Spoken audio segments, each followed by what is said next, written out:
In today's video, I'm going to talk about what is a FICO score and how the new FICO 10 will affect you. Stay tuned. If you've been interested in personal finance for a while, then you know what a credit score is. Allow me to explain what it is and how it works for people who may be new to personal finance.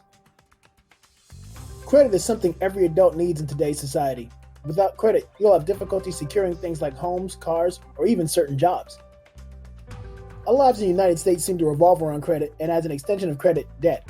Experian.com says that credit is the ability to borrow money or access goods or services with the understanding that you will pay later.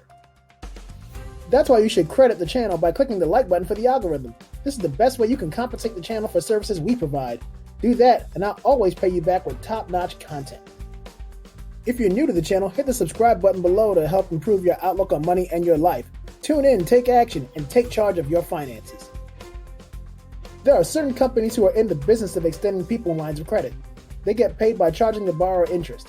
So when repaying the debt, the borrower has to pay back what he or she borrowed plus a little extra. But how does the credit card company or the lending institution know that the borrower is likely to pay them back?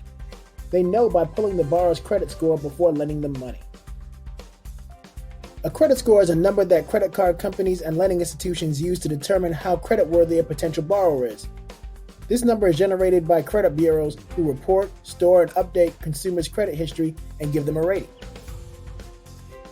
Your credit rating is generally based on certain credit factors like payment history, total amount owed, length of credit history, types of credit, and new credit. One of the main companies that issues credit scores is called the Fair Isaac Corporation. The metric that they've created is known as the FICO score. This score rates potential borrowers on the scale of 300 to 850. Higher scores indicate that borrowers have lower credit risks. There are different versions of the FICO score, and banks and lenders decide which model they'll use. FICO 9 was released in August 2014, and many lending institutions still use FICO 8, which was released in 2009.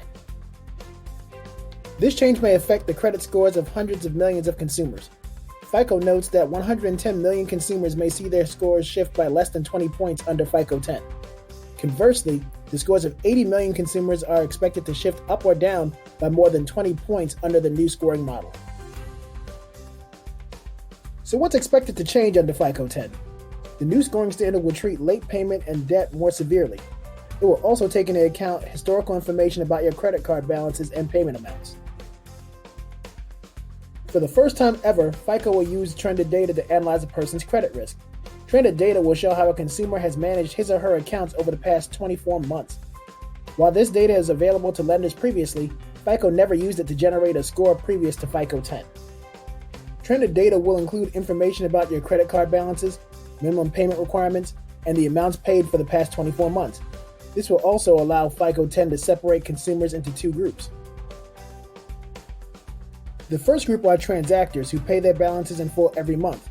The second group are those of us who carry balances on their credit cards from month to month. Trended data will also show whether a consumer is reducing, maintaining, or increasing his or her balances over time. This metric will be used to predict risk and help lenders make more informed decisions. FICO 10 will ensure that payments later than 30 days will impact a consumer's score more. It will also penalize high credit utilization, the percentage of total credit a consumer is using, more severely. Most notably, FICO 10 may penalize consumers simply for having personal loans on their credit report. FICO recognizes that these loans are often used for debt consolidation and still seems to encourage the practice. They condemn converting credit card balances into debt consolidation loans and then using the same card to make new purchases. They seem poised to penalize consumers for having both consolidation loans and new credit card debt. The news about FICO 10 isn't all bad though. If you already have a good credit score, you can expect to see your score increase under the new model. In other words, consumers with good credit will see themselves rewarded.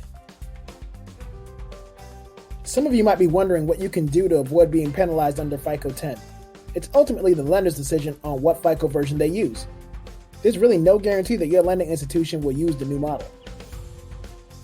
If they do move over to FICO 10, it is more important than ever for you to develop a financial plan and stick to it.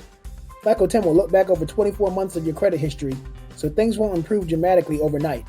However, you will be able to improve your credit score by developing consistent financial habits. I usually emphasize focusing on Dave Ramsey's 7 baby steps. You want to narrow your focus down to the first 2 steps: building a $1,000 emergency fund and paying off high-interest debt. These 2 steps work together because the $1,000 emergency fund helps you not have to rely on using a credit card in the event of an emergency. Raise $1,000 for the emergency fund as quickly as you can. You may take this opportunity to sell any items in your home that you don't need. If you're expecting a large tax refund, you might consider applying as much of that to your emergency fund as you can. Once you've saved $1,000 in the emergency fund, your next task is to develop a strategy to pay off your high-interest debt for good. I recommend using the debt snowball. We talked about the debt snowball in previous videos. I'll leave a link in the description. Taking these steps should help you build good financial habits that will assist you to eliminate your debt and improve your credit score despite FICO 10's new rules. FICO 10 will introduce new changes to the way credit scores are generated. Consumers with good credit may be further rewarded, while consumers with lower scores may see those scores drop for a number of reasons. FICO 10 will introduce trended data and factor credit habits into consumers' FICO scores. It will be more important than ever for consumers with lower scores to create a financial plan to eliminate their consumer debt. If they remain consistent, they will see a boost in their scores in due time. Well, that's my video on how FICO 10 will help or hurt you. I appreciate you watching. Let me know any questions, comments, or topic suggestions you might have on financial literacy in the comments below. Be sure to support us on our social media platforms. Follow us on YouTube and now on Facebook at Smart Money. Links will be in the description. If you're watching on YouTube, subscribe and hit the notification bell to be the first to know when I come out with new content. Make sure you like the video for the algorithm and be sure to share the video with a friend. Check the links in the description for offer information. Lastly, if you want to get started investing in the stock market and are looking for free stock, Robinhood is holding a promotion in the description. Use the link to start your Robinhood account and claim your free stock share. Remember, free stock shares value up to $150. Thanks for watching, and I'll see you in the next video.